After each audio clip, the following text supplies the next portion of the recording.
देखो क्वेश्चंस कर रहे थे हम लोग, आगे बढ़ाते हैं क्वेश्चंस को।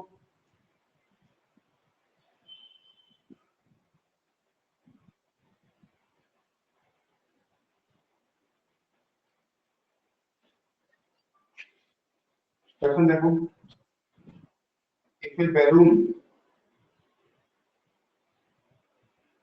is at height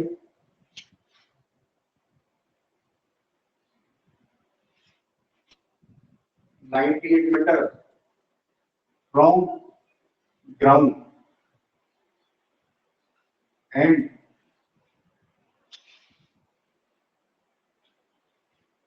moving upward with constant velocity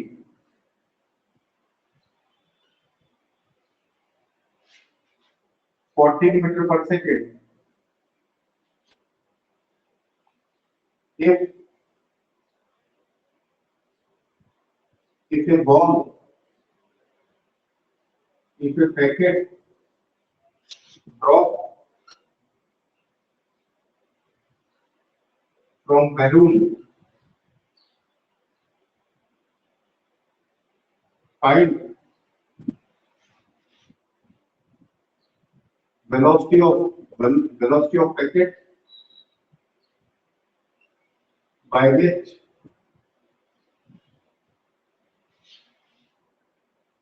it strikes from the ground.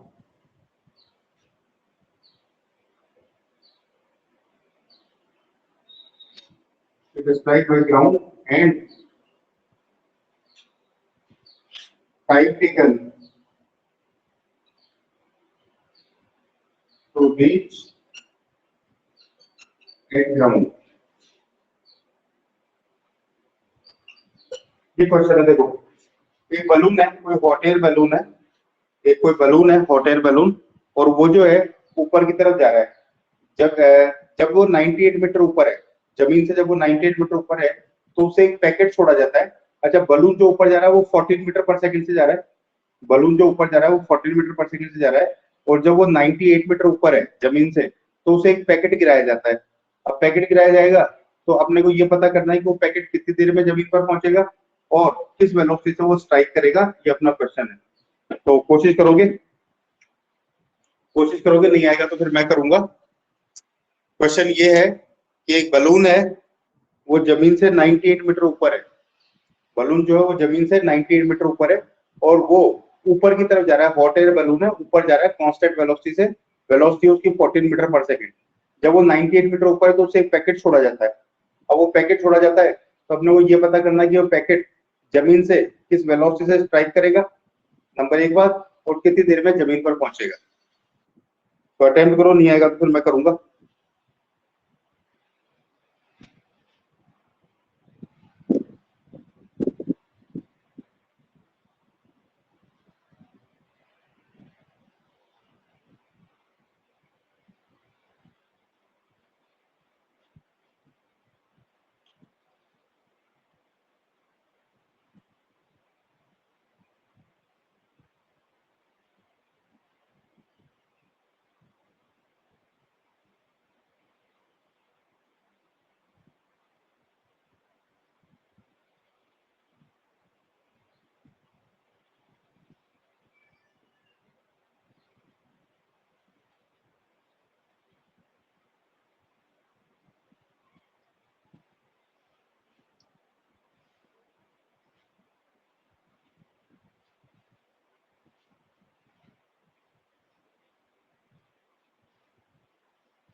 देखो मैं कर रहा हूँ,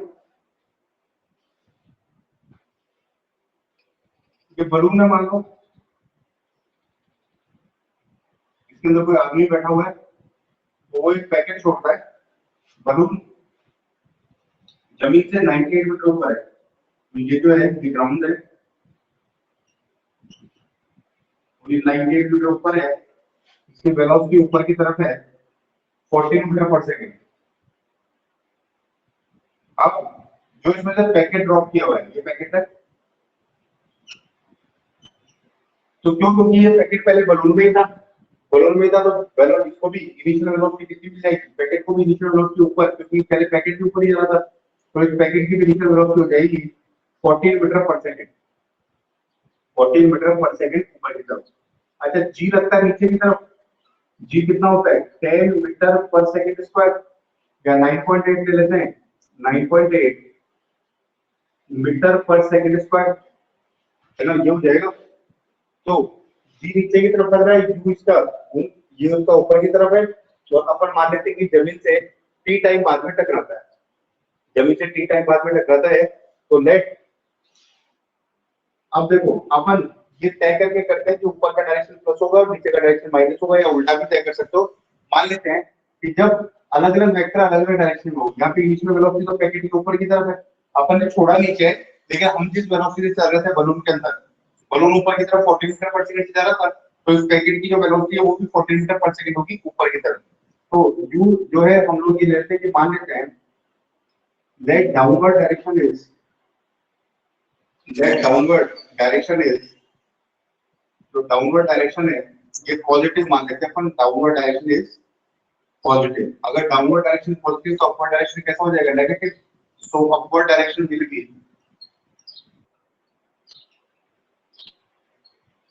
upward direction will be negative, upward direction क्या हो जाएगा, नेगेटिव हो जाएगा। तो u कितना लेंगे हम लोग, u ऊपर की तरफ है तो u लेंगे हम लोग -14 मीटर पर सेकंड, नंबर 1 पर। नंबर दूसरी बात है g कितना, g नीचे की तरफ है 9.8 मीटर पर सेकंड स्क्वायर, ये ऊपर की तरफ है, हमने नेगेटिव लिया, ये नीचे की तरफ पॉजिटिव लिया है, और डिस्टेंस कितना ट्रैवल करना है इसको जमीन से पहुंचने के लिए, डिस्टेंस ट्रैवल करना 98, तो s की तरफ नीचे की तरफ, तो वो हो जाएगा 98 मीटर पर सेकंड स्क्वायर, ये इसका डिस्प्लेसमेंट हो जाएगा नीचे की तरफ है ये। तो मान लेते हैं कि टाइम जो है वो t लगता है, net time taken is t time लगता है उसको जमीन तक पहुंचने में, तो t टाइम लगता है, तो इक्वेशन क्या है, s ut plus half gt square, s ut plus half gt square है। ग्रेविटेशन में ये काम में लेते हैं, जब ग्रेविटी के इफेक्ट में मोशन हो रहा है तो s ut plus half gt square, ये काम में लिया, तो s देखो कितना हो जाएगा, u कितना है, u है -14, तो -14t प्लस हाफ g की जगह क्या काम में लेंगे, अच्छा s की वैल्यू कितनी 98, तो इसको 98 कर दो, तो 9.8 मल्टीप्लाइड बाय t स्क्वायर, ये 9.8 इसको कितनी बार काट देगा, ये काट देगा इसको 4.9 टाइम्स, तो ये आ जाएगा, सॉल्व कर लो, एक क्वाड्रेटिक इक्वेशन बन जाएगा, क्वाड्रेटिक इक्वेशन में t की दो वैल्यू निकल जाएगी, नेगेटिव को छोड़ देना और पॉजिटिव पकड़ लेना, तो ये आ जाएगा, इसने इसको काटा 4.9 टाइम्स, तो ये आ जाएगा 4.9 t square, 4.9 t square minus 14t, और ये 90 को ले जाते हैं -98 इक्वल टू 0। तो ये क्वाड्रेटिक इक्वेशन है, ये जो है ये क्वाड्रेटिक इक्वेशन है, और इसे t कैसे निकालेंगे हम लोग, t निकालेंगे t इक्वल टू -b, ये ax स्क्वायर, ये ax square plus bx plus c का फॉर्मेट है ना, ये है ना, इसका फॉर्मेट है ये ax square plus bx plus c equal to 0। तो इसको निकालें पर ये आ जाएगा p कितना आ जाएगा -b कितना है -14 plus minus under root b square minus 4ac, b कितना है -14, b स्क्वायर माइनस 4, a की वैल्यू कितनी है 4.9 और c की वैल्यू कितनी है -98 अपॉन 2a, तो 2 और e की वैल्यू कितनी है 4.9, जो हो जाएगा। तो जब इसको सॉल्व करोगे कैलकुलेटर से कर लेना, जब इसको सॉल्व करोगे तो टी की दो वैल्यू आएगी। जब हम लोग इसको सॉल्व करेंगे, मेरे पास सॉल्व किया हुआ है, तो टी की दो वैल्यू आएगी, तो 6.1 सेकंड और -3.3 सेकंड। एक बार प्लस सेकंड कर लेंगे, एक बार माइनस सेकंड कर लेंगे। तो अगर इसको सॉल्व करें हम लोग बाय सॉल्विंग इट, टी की दो वैल्यू आएगी 6.1 सेकंड और टी की दूसरी वैल्यू आएगी -3.3 सेकंड। तो इसको तो अवॉइड कर देंगे, इसको तो अवॉइड करो क्योंकि टाइम नेगेटिव नहीं होता। तो पॉजिटिव वैल्यू सेलेक्ट कर लेंगे। तो कितना टाइम लगेगा इसको जल्दी चलाने में? जल्दी चलाने में लगेगा इसको 6.1 सेकंड, ये टाइम लगेगा। अच्छा, जमीन पर ये किस वेलोसिटी से स्ट्राइक करेगा? मान लीजिए कि जमीन पर यहाँ पर v वेलोसिटी से स्ट्राइक करता है, तो v वेलोसिटी से करता है तो v equals to u plus gt। तो v इक्वल्स आ जाएगा, u कितना है? u यही बनेंगे -14, g कितना है? g 9.8 या 10 मान लेता हूँ। और टाइम कितना लगा इसको? टाइम लगा इसको 6.1, टाइम लगा इसको 6.1। तो ये आ जाएगा v इक्वल्स टू -14 प्लस 61, और 61 में से 14 क्या, तो कितना आ जाएगा? 57। ये आ जाएगा v equals to 57 is 47 metre पर सेकंड। किस स्पीड से पहुंचेगा? 47 मीटर पर सेकंड स्पीड से पहुंचेगा। तो नो क्लोज।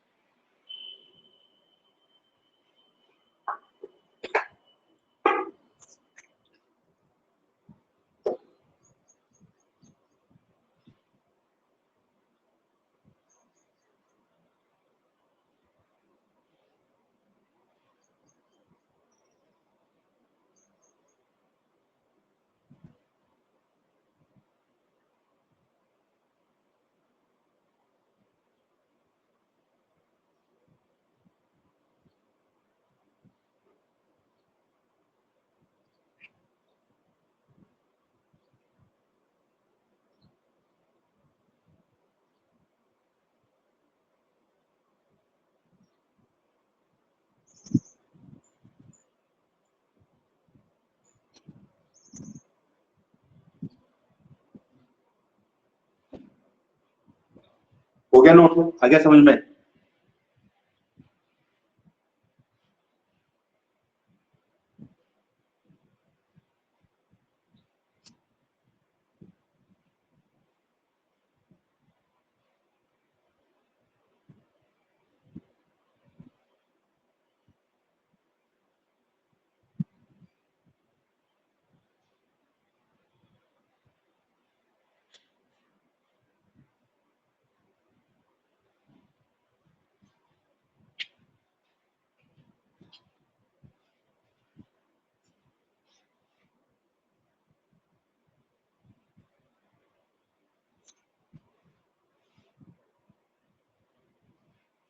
चलो आगे बढ़ रहे हैं।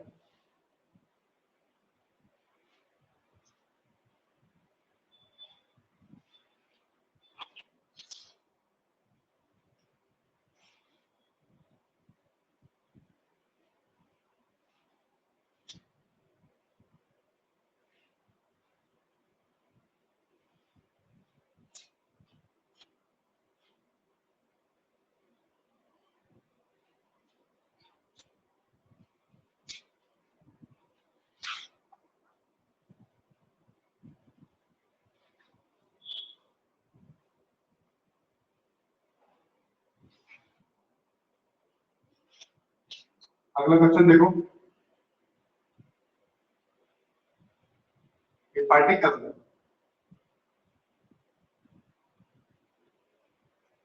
एक पार्टिकल है, रेस्ट से मोशन करना स्टार्ट करता है। ये पार्टिकल स्टार्ट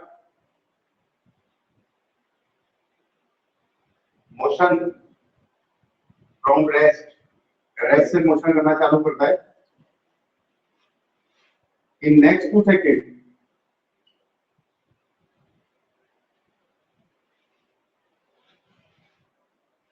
और मोशन जो है वो हम लोग ये मान लेते हैं कि एक्सीलरेटेड मोशन है। मोशन हम लोग ये कर लेते हैं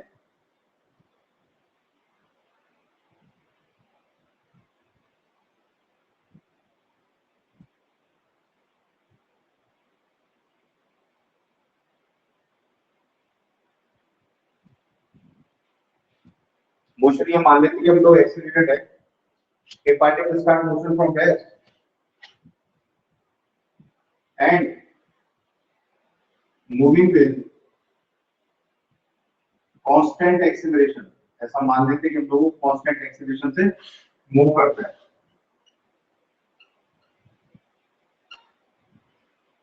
In 2 seconds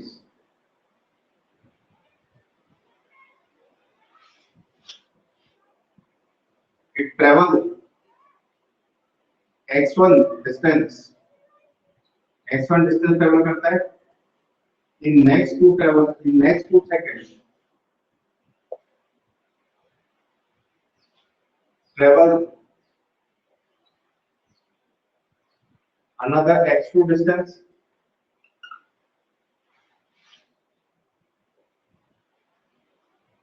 and in next 2 seconds travel x3 distance. Find ratio of x1, x2 and x3. ये है क्वेश्चन। क्वेश्चन क्या है, एक पार्टिकल रेस्ट से स्टार्ट करता है, रेस्ट से स्टार्ट करता है तो u0 मान लेना, और कांस्टेंट एक्सेलरेशन से चलता है, कांस्टेंट एक्सेलरेशन से चलता है तो एक्सेलरेशन अपनी तरफ से मान लेना, एक्सेलरेशन आप लोग ये मान लेना, ये एक्सेलरेशन मान लेते हैं ये है। अब होगा क्या कि ये जो पार्टिकल है ये मतलब 6 सेकंड का इसका प्रोग्राम बताया हुआ है। पहले 2 सेकंड में ये x1 डिस्टेंस ट्रैवल करता है, अगले 2 सेकंड में x2 डिस्टेंस ट्रैवल करता है, अगले 2 सेकंड में x3 डिस्टेंस ट्रैवल करता है। तो x1 x2 x3 का रेशो क्या है ये हमें पता करना है। तो कोशिश करो, नहीं आएगा तो मैं करूंगा।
देखो मान लेते हैं कि उसका कांस्टेंट एक्सेलरेशन है a,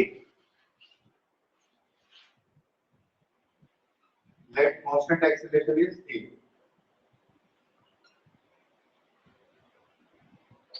तो पहले 2 सेकंड का इक्वेशन लिख रहा हूं मैं, इक्वेशन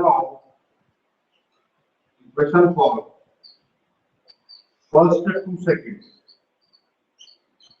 पहले 2 सेकंड का इक्वेशन लिख रहा हूं। तो पहले 2 सेकंड में कितना डिस्टेंस ट्रैवल किया उसने, x1 डिस्टेंस ट्रैवल किया उसने 2 सेकंड के अंदर, तो कितना आएगा, और रेस्ट से चला है तो x1 इक्वल टू u तो 0 हो जाएगा, ut plus half t square, तो हाफ a की जगह ही रखेंगे और t की जगह रखेंगे 2, ये आ गया x1, तो ये आ जाएगा 2a, ये 1 2 से 2 कैंसिल हो जाएगा, ये आ जाएगा 2a। तो ये तो आ गया x1। अब इक्वेशन को नेक्स्ट टू सेकंड में वो अगला x2 डिस्टेंस ट्रेवल करता है, अगले 2 सेकंड के अंदर वो अगला x2 डिस्टेंस ट्रेवल करता है, तो टोटल डिस्टेंस कितना हो गया? x1 तो पहले कर दिया, x2 बाद में कर दिया, तो टोटल डिस्टेंस कितना ट्रेवल हो गया? x1 plus x2। और टाइम कितना हो गया? पहले 2 सेकंड और अगले 2 सेकंड, तो कितना हो गया टोटल? 4 सेकंड। तो इक्वेशन फॉर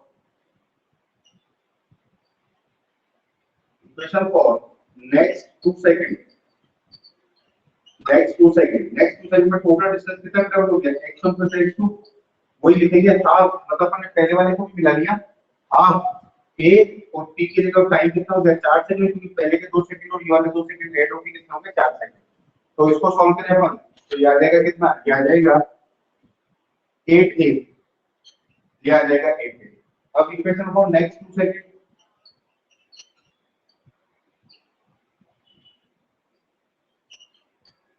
अगले 2 सेकंड का इक्वेशन क्या होगा? अगले 2 सेकंड का इक्वेशन होगा है, अब अगले 2 सेकंड में इसके वाले में ऐड कर दो, तो टोटल कितने दूर चला गया? वो x1 plus x2 plus x3, ये इतनी दूर चला गया है ना। एक्सेलरेशन उसका यही है, कांस्टेंट एक्सेलरेशन चल रहा है। और अब टाइम कितना हो गया? पहले के 4 सेकंड और अब का 2 सेकंड 6 सेकंड। तो क्या जाएगा? x1 plus x2 plus x3 equal to, तो वही जीरो शुरू से कैलकुलेट करेंगे, तो हाफ a 6 का स्क्वायर, 6 का स्क्वायर जाएगा 36, 36 ये 6 कैंसिल हो जाएगा, कितनी बार है? 18 टाइम, 18। तो इसका रेशियो कितना आ गया? देखो रेशियो आ गया x1 x2 x3, इनका रेशियो कितना आ गया? 2a 8a 18a, 2a 8a 18a, ये a से कैंसिल हो जाएंगे, और ये 2 से ये तो आ जाएगा 1, ये आ जाएगा 9, और ये आ जाएगा, सॉरी ये आ जाएगा 4, और ये आ जाएगा 9। तो x1 x2 x3 का रेशियो कितना आ जाएगा? ये आ जाएगा 1:4:9, ये आ जाएगा। समझ गए?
हो गया भाई?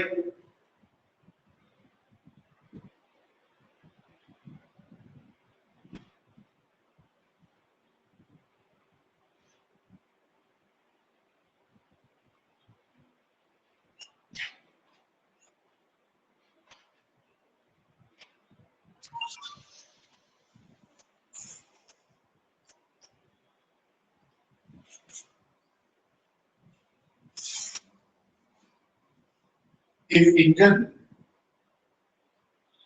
अगला क्वेश्चन देखो, if engine of a moving car is turned of, एक चलती कार का इंजन ऑफ कर दिया, एक चलती कार का इंजन जो है वो ऑफ कर दिया, turn off, and it's retardation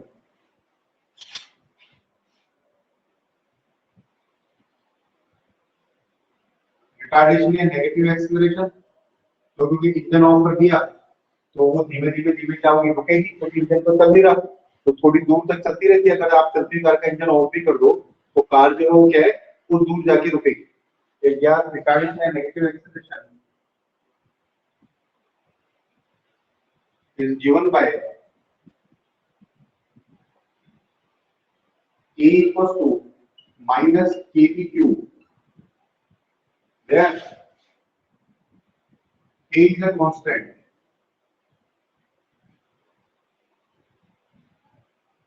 A क्या है? Constant है.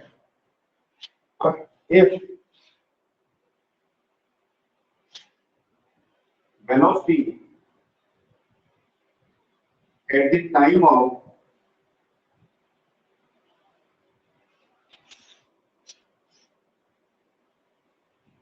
the turn off was V naught, अगर इंजन बंद करते टाइम वेलोसिटी उसकी V naught थी,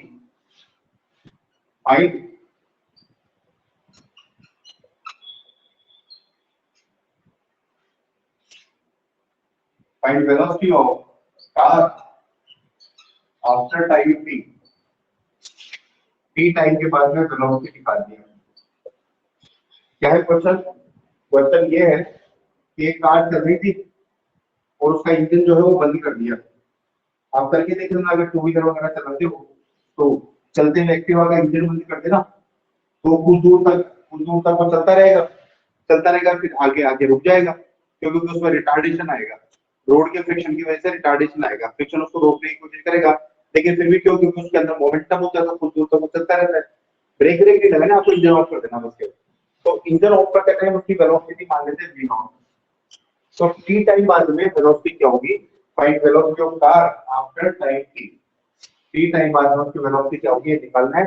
और जो एक्सेलरेशन है वो एक्सेलरेशन v q के डायरेक्टली प्रोपोर्शनल है. नेगेटिव है से नेगेटिव लगाया और प्रोपोर्शनल साइन हटा के कांस्टेंट आया, k कांस्टेंट है. मतलब एक्सेलरेशन जो है वो उसकी वेलोसिटी के q के डायरेक्टली प्रोपोर्शनल है. अगर वेलोसिटी कम होती जाएगी तो एक्सेलरेशन भी उसका कम होता जाएगा, नेगेटिव एक्सेलरेशन.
करो अटेम्प्ट, नहीं आएगा तो मैं करूंगा.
देखो मैं कर रहा हूँ,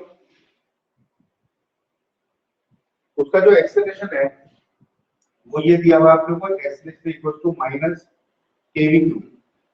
अब एक्सेलरेशन को लिख सकते हैं हम लोग dv अपॉन dt। तो बेसिकली dv अपॉन dt दिया हुआ आप लोग को माइनस केवी क्यू। अब इस dt को ले लो, v को नीचे ले लो, तो ये हो जाएगा dv upon dq equal to minus K V cube. दोनों तरफ का इंटीग्रेशन कर दो, इंटीग्रेशन करते हुए क्या आ जाएगा, integration dv upon dq। Initial velocity उसकी कितनी है, v नॉट, तो वेलोसिटी का लिमिट डलेगी, तो इनिशियल वेलोसिटी आएगी v नॉट और मान लेते हैं t टाइम पर उसकी वेलोसिटी v, और सामने है माइनस के तो बाहर जाएगा, इंटीग्रेशन होगा dt का, और लिमिट क्या डलेगी, लिमिट डलेगी 0 से t। क्योंकि t टाइम पर हमने जब वेलोसिटी पूछी तो हमने मान लिया कि t टाइम पर वेलोसिटी v है, और 0 टाइम पर उसने बताया कि मेरे को वेलोसिटी v नॉट है। अब इस v क्यूब का इंटीग्रेशन क्या हो जाएगा, v power minus 3 plus 1 upon minus 3 plus 1, limit चली जाएगी v नॉट से लेके v, और ये माइनस के dt का इंटीग्रेशन आएगा t, लिमिट चली जाएगी 0 से लेके t।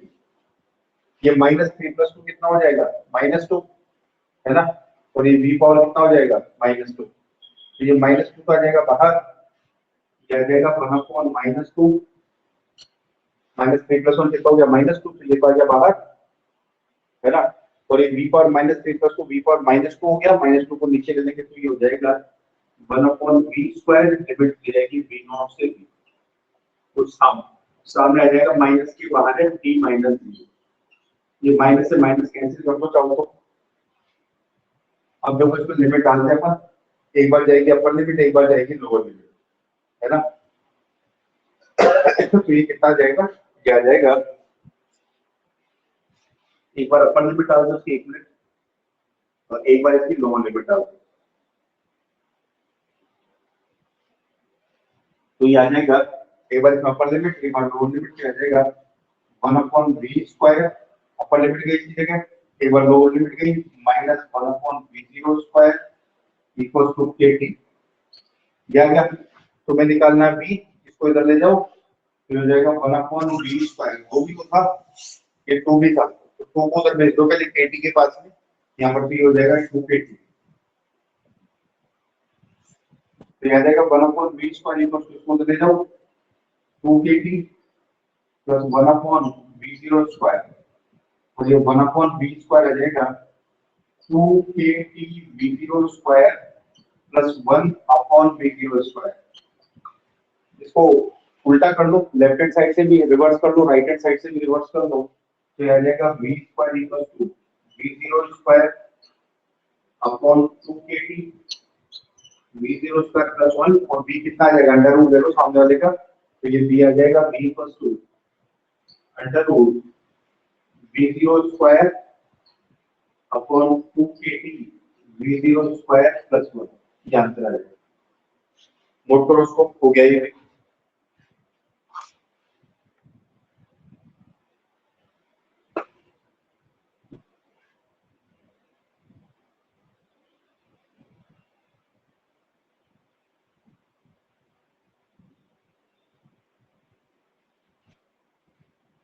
चलो वेरी गुड, ललित ने निकाल दिया था।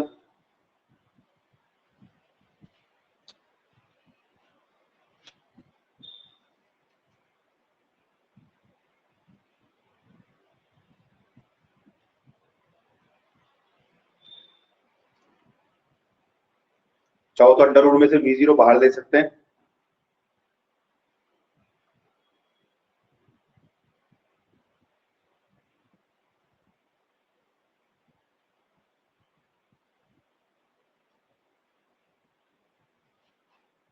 हो गया नोट।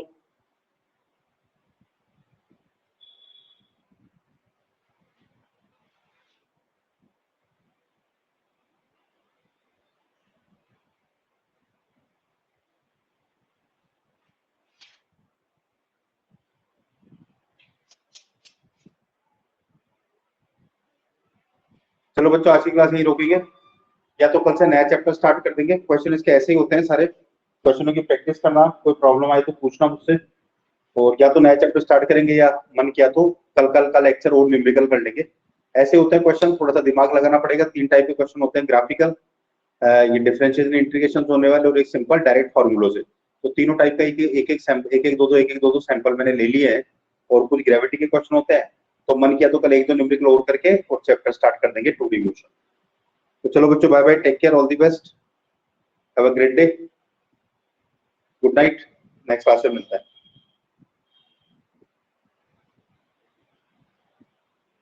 बाय ललित।